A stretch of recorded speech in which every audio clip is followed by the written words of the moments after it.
E aí, família, belezinha com vocês? Esse aqui é o meu canal de cortes. E lógico que o vídeo na íntegra vai estar no final em um card. Então, vamos lá pro conteúdo. É Eu, difícil. quando eu estava me preparando para vir para os Estados Unidos, eu e a Priscila tomamos uma decisão. Tá bom, vamos para os Estados Unidos. Falei para ela, quando nós decidimos, que foi assim, o Brasil, você sabe que oscila entre alto e baixo. É. O primeiro governo do companheiro, eu subi, ganhei dinheiro pra caramba. Ganhei muito dinheiro, ganhei muita grana, estabilizei e tal, comprei apartamento, comprei isso, comprei aquilo, máquina, carro e tal. Primeiro, assim, eu cresci no primeiro, o segundo eu investi. Eu falei, não, eu vou fazer esse negócio crescer. Botei muita grana. Depois veio a Dilminha e as coisas começou a ficar desse jeito. Um ano eu ganhava dinheiro, o outro ano eu perdia e tal. E Priscila convenceu, a convite do meu irmão, vamos para os Estados Unidos, ficar desse alto e baixo aqui do Brasil, não dá, uma hora a gente ganha, outra hora a gente perde. Conversamos, eu falei para ela, então eu pedi 3 meses para ela, e depois eu peguei e falei para ela, se em 3 meses a gente não vê sinal de melhora, vamos. Deu os 3 meses, chegou abril 2016, ela pegou e falou para mim, e aí, Ricardo, vamos ou vamos? Falei, vamos. Pode tirar os documentos, prepara as coisas, começa a vender o que a gente pode vender. E daí a ele ali, começamos a vender as coisas. Começamos a vender carro e vende isso e vende aquilo, vende para nós pegar nossa trouxa e ir embora. Vim para os Estados Unidos. Pastor da Universal, eu chego e falo para o pastor, pastor, estou pretendendo ir embora para os Estados Unidos e tal, e tudo e tal. Ele pegou e falou, certo, seu Ricardo, mas deixa eu falar uma coisa para você. Você sabia que tem muitos mendigos nos Estados Unidos? Tem muitas pessoas nos Estados Unidos que não vencem na vida. Daí tá. Primeiro ele falou isso. Depois o pastor começou a ver que eu não estava levando dízimo e nem estava ofertando conforme eu ofertava. Por quê? Eu tinha rescisões de contrato para fazer, rescisões trabalhistas para pagar, eu tinha um monte de coisa para sair do Brasil da melhor condição possível, e sem falar em gastar dinheiro com passaporte, as despesas do consulado, e passagem é muito caro, e tudo para a família inteira, e deixar os meus pais assim numa condição boa, muita coisa para preparar. E o pastor falou, Ricardo, eu estou ficando sabendo que você está vendendo as tuas coisas, mas eu não estou vendo falar do dízimo. Eu estou vendo que... Cadê teu dízimo dessas coisas que você está vendendo? Falei, pastor. Ele falou, não. Eu falei, não, pastor, não vou dar o dízimo de nada do que eu estou vendendo. Não sei o quê, o pastor lascou aquela maldição. Não, que se você não der o dízimo, você vai virar mendigo nos Estados Unidos. Eu escutei isso de 2 pastores da Universal. De 2, não foi só um, não. E os caras ficou igual uma carniça. Igual uma carniça. Junho para julho era uma fogueira santa e eu não participei. E os obreiros são praticamente obrigados a participar. É verdade. O pastor só faltava falar o meu nome na reunião para acabar comigo, que eu era rebelde, que eu era mentiroso, que eu estava aguardando o segundo boi. Segundo boi? O de Gideão. Tem obreiro aqui que é cabriteiro, igual o Gideão. Só que lá na frente vai virar mendigo, vai perder tudo. A Priscila, se tu der 1 centavo, você vai ver comigo. Não, gente, não tinha condições, não tinha condições. imagina uma pessoa para fazer uma viagem do tamanho do que eu fiz, uma mudança, tendo que, sabe, mudar muita coisa, deixar as coisas no Brasil tudo resolvido. E, sabe, às vezes você vende um carro, você acha, peguei 30 mil. Daí você começa a pagar, paga isso, paga funcionário, paga aquilo, paga fornecedor, finaliza contrato e tudo. Quando você vê, nossa, os 30 mil já foi, vou vender outro carro. Vendia outro carro, daqui a pouco paga isso, compra passagem, faz não sei o quê, agora dinheiro para a gente chegar lá e estabilizar. E os camaradas de olho desse tamanho no dinheiro, ainda mandando profetada e mandando indireta na hora da reunião do culto, que eu ia ficar mendigo, que eu isso, aquilo outro. Na minha opinião, isso está entre os maiores absurdos que eu pude escutar dentro da Universal. E que eu já escutei coisa, viu? Mas escutar da forma que eu escutei, prestes a tomar uma decisão na vida, assim, é ruim, né? Grande mudança na vida. E graças a Deus, eu tô aqui meio mindinguinho e tal, levando a minha vida da melhor maneira possível. Tô aqui mindinguinho, levando a minha vida da melhor maneira possível. Teve um amigo meu, época que eu saí dessa igreja aí que eu falei, um amigo meu. Você sabe que às vezes amigo fala umas besteiras porque é influenciado por terceiros, né? Ele continua sendo meu amigo, eu tenho muito respeito e consideração por ele. Ele falou assim: você pode ver que sua vida, depois que você saiu da nossa igreja, nada dá certo. É sério? Caramba. Aconteceu isso na sua vida, você vai ver. Você fica falando mal de pastor ainda aí no YouTube, você vai ver. Não pode falar do ungido. Oxi, a minha vida... Não estou dizendo que minha vida andou depois que eu falei mal de pastor. Não. A minha vida andou o dia que eu parei de sustentar a picareta. Pode crer. Porque pastor de verdade eu não falo mal, não. Eu falo mal de picareta. Se aparece aqui é porque alguma coisa aprontou. Ou porque eu estou defendendo porque é pastor. Às vezes a gente conhece uma pessoa, às vezes se equivoca com alguma palavra que a pessoa diz, na sua interpretação, você fala, tem um pré-julgamento que depois você vai ver, não, a pessoa não é aquilo que eu pensava. Às vezes acontece. Por exemplo, eu vou dizer uma coisa aqui, não sei nem se vai chegar nos ouvidos dele. Eu tinha uma bronca lascada do Eliseu Rodrigues.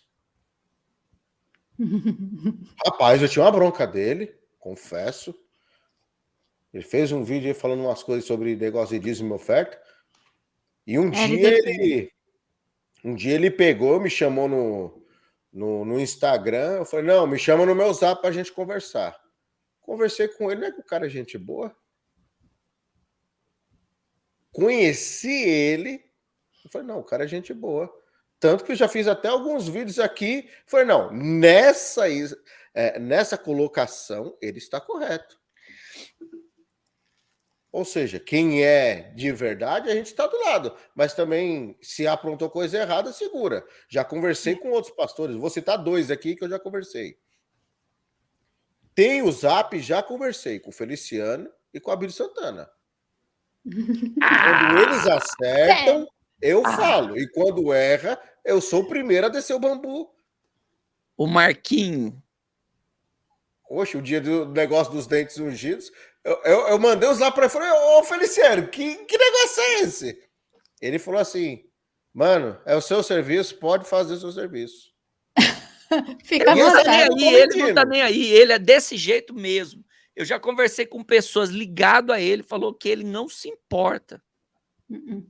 Sabe por causa do quê? Essas pessoas, tanto esse comentário que eu vou fazer, serve tanto para o Feliciano, como serve para o Eliseu Rodrigues. Esse pessoal tem o público deles. E eles têm um público gigantesco que não conhece eles. Tem um outro público menor, não vou falar de proporção, tem um público que conhece eles e não aprova, e tem um outro público que tem um X de pessoas ali dentro que eles sabem que aprovam, que o defendem, que os financiam, que eles podem fazer a pirueta que for,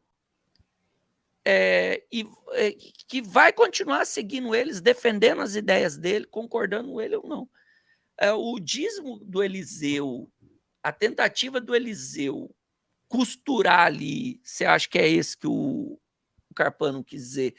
Ele defendendo o dízimo, a manobra que ele fez para defender tudo aquilo dali, eu falei, é um absurdo. Um absurdo. E lógico que ele ia defender dessa maneira, que é financiado por por essa prática de arrecadação. Ele é financiado por essa prática de arrecadação. Agora, o Feliciano também está nesse patamar, assim, muito mais elevado que o Eliseu, porque o Feliciano é político. Tem quantos mandatos, Carpano? 3. O Feliciano? Uns 2 ou 3 já, se não me 3, engano. né? Por aí. Por aí. Uns 3? Deve estar, eu acho que para mim deve estar chegando quase aos 5 já. Não contei Vou até direito. pesquisar aqui.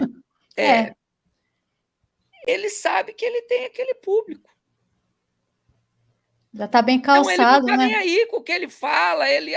Essa resposta que ele deu para o Carpano, Manda ver. é o teu trabalho, faça. A maior Faço o que eu tenho parte que dos fazer. outros políticos ia chamar o Carpano para conversar. Mas sabe o que é? Eles vão defender mesmo a questão do dízimo, até nas igrejas tradicionais, essas mais históricas, porque sacumé, né? Falar que nem o Chris, sacumé, né? Eles vão defender. Tem muita coisa que o Augusto Nicodemos fala que eu concordo em gênero, número e grau, mas ele vai defender o que? O dízimo. Assim. O nosso querido Pedrosa fez uma série aí desses homens todos, a argumentação deles defendendo o dízimo. É impressionante. É impressionante o malabarismo que eles fazem. Eu, particularmente, vou falar do Eliseu. É apenas a verdade o canal, né? Vou falar do Eliseu, particularmente. Não encontrei aqui, não, o primeiro mandato dele. Assim, Sacumé. Eu já vi outra pessoa, acho que foi o Jadson. Acho que foi o Jadson Castelamari que falou bem do Eliseu. O Eliseu conversou com ele também, bateu um papo, esclareceu uma situação, tudo. O Eliseu pode ser uma boa pessoa, pode ser. Eu não vejo ele como um mau caráter, um pilantra. Não, mas ele vai defender o sistema, isso é óbvio. Eu não vejo ele dessa maneira. Mas, porém, eu tenho muita ressalva com o Eliseu. Assim, a pregação dele é para agradar aquele público dele. O Eliseu, por mais conhecimento que ele pode absorver de teologia, eu sei que ele estuda. E o problema é que eu acredito que o Eliseu prega coisa que ele não acredita. O Eliseu prega coisa que ele não acredita, mas ele prega porque ele tem que agradar o público dele. E quando você tem que agradar teu público, aí sacumé. É hipocrisia. É esse que é o meu problema com o Eliseu. Eu acredito, sim. Agora tem uma coisa que eu preciso... bem casado, acredito que ele é um homem honrado, tudo, só que nesses quesitos teológicos... Tem uma coisa aqui, já que a gente tocou nesse assunto, eu quero ser justo aqui, eu não quero ser um cara errado, eu quero ser justo.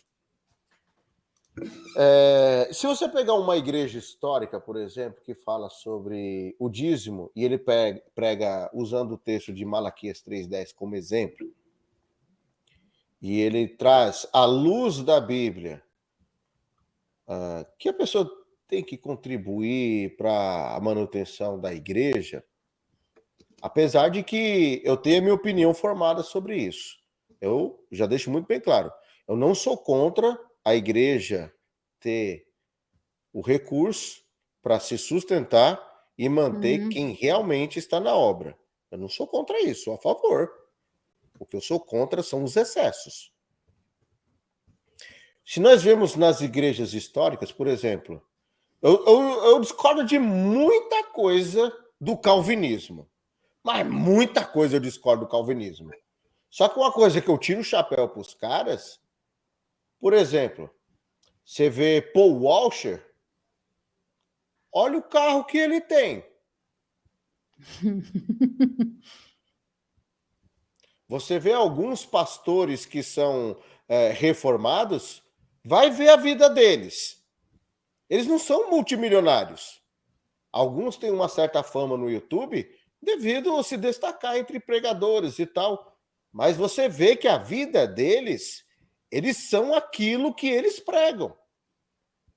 E as igrejas antigas, quando usavam esse texto de Malaquias 3:10, você via que os pastores, se tinham um salário, era uma ajuda de custo para ir congregar.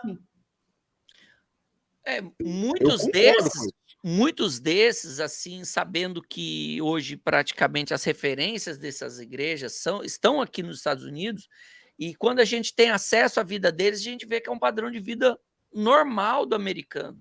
É dentro da média de uma família média americana ali, sem muito excesso, sem coisa, 1, 2 viagens no ano, assim, com a família, um carro ali, hoje um carro aqui nos Estados Unidos bom, para chique, não é nada assim, acesso para as pessoas, é uma casa, alguns com casa até com hipoteca ainda, pagando financiamento e tudo mais, não é nos moldes e nos padrões brasileiros, não é. Quando você vê... Pode falar. Quando você vê, compara com esse mesmo pessoal brasileiro das igrejas históricas, você compara com o daqui, você fala, não, esse pessoal aí já caminhou, já estão 10, os brasileiros estão 10 quarteirão na frente. Enfim, a gente vê que existe algumas pessoas que, assim, ainda mantêm isso daí. E para esses que mantêm o zelo, que você vê que é um cara que não é multimilionário, eu respeito esses. Eu respeito porque cá entre nós. Eu entendo que a igreja não tem que pagar a conta, tem um monte de coisa. Só que quando a gente vê, por exemplo, um pastor que vem pregar uma teologia da prosperidade, e ele fala que a pessoa que contribui na obra tem uma vida próspera e que é multimilionário, e aquele que não contribui é uma pessoa maldita, que tudo que ela põe entra num saco, um saquetel furado. A pandemia veio para provar que isso daí é mentira. O que eu vi, infelizmente, de pastor e crente dizimista que foi aí com xing-ling, uns quase foram pro Zinfa e outros literalmente. Quando eu falo ir pro Zinfa, é a força de expressão. Não que a pessoa foi condenada pro inferno, né? Mas que teve você que morreu. Que partiu dessa para uma outra. Partiu dessa. Foi. Quem sabe uma melhor. É um monte aí. E dizimista. O dízimo não blindou de nada. Não. Ou seja, é mentira o que muitos pregam. Sim. Nesse contexto, eu tenho meu respeito com quem é verdadeiro. Agora, a gente vê que tem pastor aí, como eu disse, tem uns que se destacam a mais porque tem uma eloquência, ele traz um estudo bíblico que ele, pela sua dedicação, ele consegue falar de uma forma que chama mais atenção, ele explica melhor. Então sempre vai ter um que se destaca mais do que o outro. E por conta disso, você vê que o cara é solicitado para pregar não sei aonde, é convidado, tarará, tarará. Eu até entendo que o cara ganha aí uma ajuda de custo para ele ir pregar num determinado lugar, ir de volta, eu não sou contra isso. Agora, esses caras que são... por exemplo, aquela pregadora lá, como que é o nome daquela menina lá que pega... do copinho e a massa? Isso! Eu vi uma matéria, não sei se é verdade. Até esqueci o nome dela. Vitória Souza. Vitória Souza. Dizem que ela ganha 200 mil reais por mês. Não sei se é verdade. Eu acredito que está chegando aí, porque ela está pregando sexta, sábado, domingo, quinta-feira, quarta, circo de oração, Dia sim, dia grupo jovem, também. dia santo, feriado. Tem muito idiota para pagar isso daí por uma Prega até em pregação. velório, minha filha, que ela não perde nada, não. Velório, casamento, batizado, chá Enterro de sogra? revelação. Tá desse jeito. Anima enterro de sogra? Anima.